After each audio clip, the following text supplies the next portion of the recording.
these great performers, so. And the MCs, of course, they've been great tonight. Y'all give them a hand, please.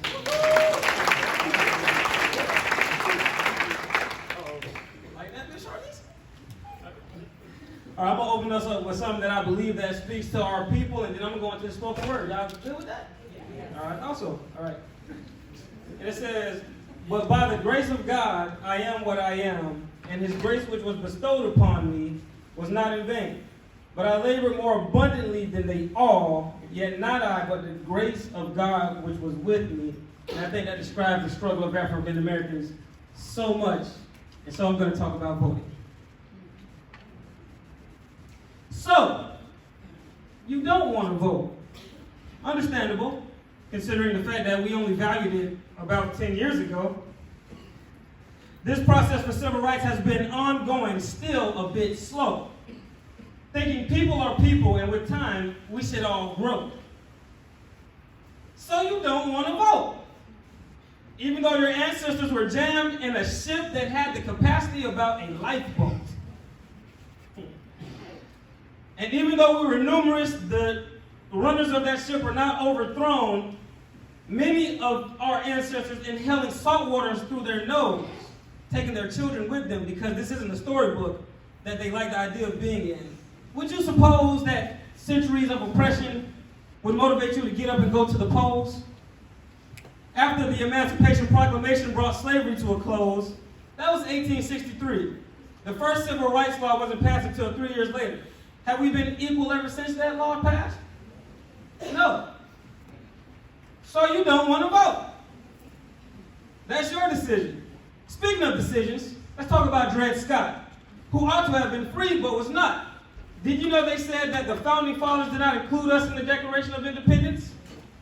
That we were property and that we were 3/5 of what a man and woman was? Is that not silly? No, really. They still haven't gone back and overturned what the judge said. That was in 1857. You and I are alive and breathing. That judge is dead. My father, your mother, built this country, and the son said, whoever the son sets free is free indeed, so what's next? My people were brutalized and violated.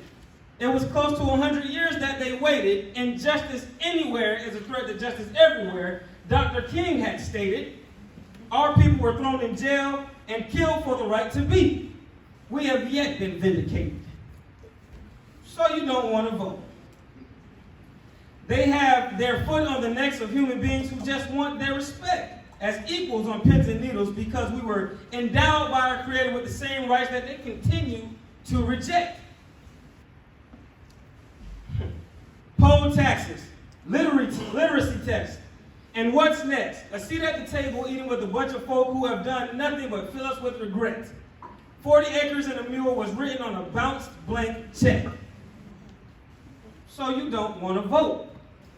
I can concur with your position, but did you know that the college campus you and I are standing on was built so that we get the same kind of education as the majority that slept on the brilliance of us as minorities across this misinformed nation? I don't lose sleep over your religion, orientation, or ethnic classification. But if you're sleeping, wake up! If your vote didn't count, why are they fighting so hard to take it? Move in unison like Malcolm when he was the face of the nation. Older people come down hard on our generation because we did not struggle and fight for the rights that they did. We take it for granted because the children of Ronald Reagan, 1994, they embarked on a new type of enslavement. We'll just call that the crime bill Clinton mass incarceration.